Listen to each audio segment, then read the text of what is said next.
सभी हिमवीरों को भी कहना चाहता हूं, देश की सीमा की सुरक्षा आपकी जिम्मेदारी है, मगर जब एक गांव खाली हो जाएंगे तो सीमा की सुरक्षा में बहुत दिक्कत आएगी।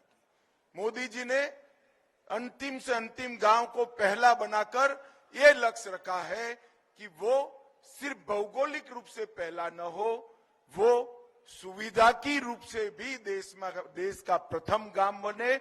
सबसे ज्यादा सुविधाएं हमारे सीमा पर के गांव में हो, इसमें हिमवीरों की भी भूमिका है।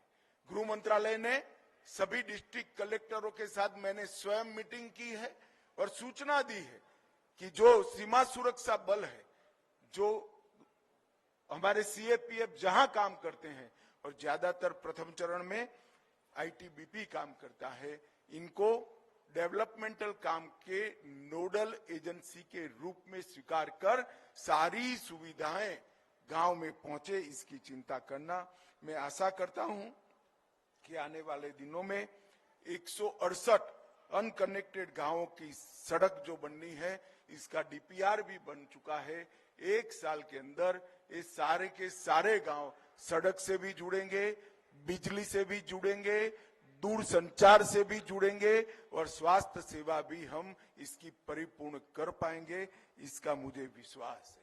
मित्रों, आज मेरे हिमवीरों को और देश के जनता को मैं बताना चाहता हूं, बॉर्डर का विकास, बॉर्डर पर सुविधाओं का विकास करे बगैर देश कभी सुरक्षित नहीं रह सकता।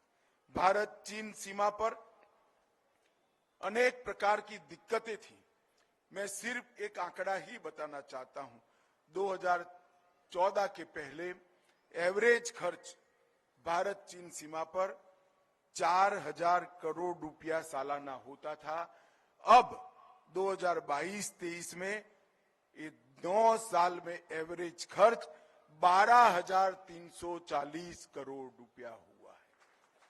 3 गुना खर्च हमने सीमा पर रोड बनाने के लिए, बीओपी बनाने के लिए, जवानों की सुविधा बनाने के लिए और गांवों में संपूर्ण सुविधा युक्त गांव बनाने के लिए बढ़ाया है। मुझे आशा है कि इससे चाहे हेलीपैड बनाने हो, रोड बनाने हो, नए बीओपी बनाने हो और 350 से ज्यादा इस दुर्गम क्षेत्र में पुल और पुलियां बनाने का काम भी भारत सरकार ने किया है, जो आने वाले दिनों में हिमवीरों को सुरक्षित भारत बनाने में बड़ा मदद रूप होगा। मित्रों, आईटीबीपी के जवानों के कल्याण के लिए भी ढेर सारे कदम उठाए हैं। मैं इतना ज्यादा इसमें डिटेल में जाना नहीं चाहता, मगर एक बात मैं देश के गृह मंत्री नाते हिमवीरों को जरूर कहना चाहता हूं कि हमने बहुत योजनाएं बनाई हैं। आप देश की चिंता करिए, आपके परिवार की चिंता भारत सरकार करेगी, इतना आश्वासन मैं आज जरूर देना चाहता हूं। विगत 9 साल में हमारे देश की आंतरिक सुरक्षा की स्थिति में ढेर सारा बदलाव आया है।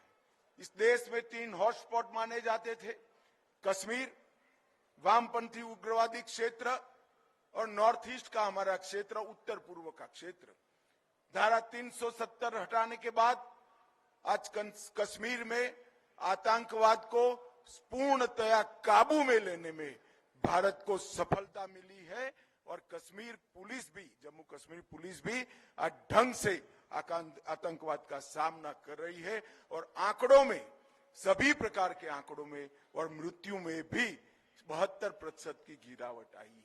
इसके साथ साथ नॉर्थ ईस्ट के क्षेत्र में भी ढेर सारी सफलता में मिली है। वहां पर भी घटनाओं में और मृत्यु में करीब 65% की कमी हुई है और वामपंथी उग्रवाद में भी 80% की कमी हमने दर्ज की है। देश के आंतरिक सुरक्षा का दृश्य बहुत मजबूत हो रहा है और देश की सीमा सुरक्षा को मेरे हिमवीर संभाल रहे हैं।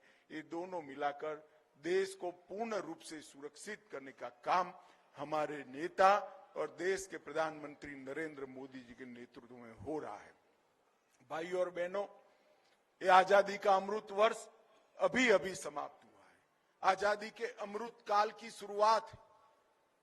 आज से लेकर 2047 15 अगस्त तक हम सब ने तय करना है कि भारत विश्व में हर क्षेत्र के अंदर प्रथम, न केवल अर्थतंत्र के क्षेत्र में।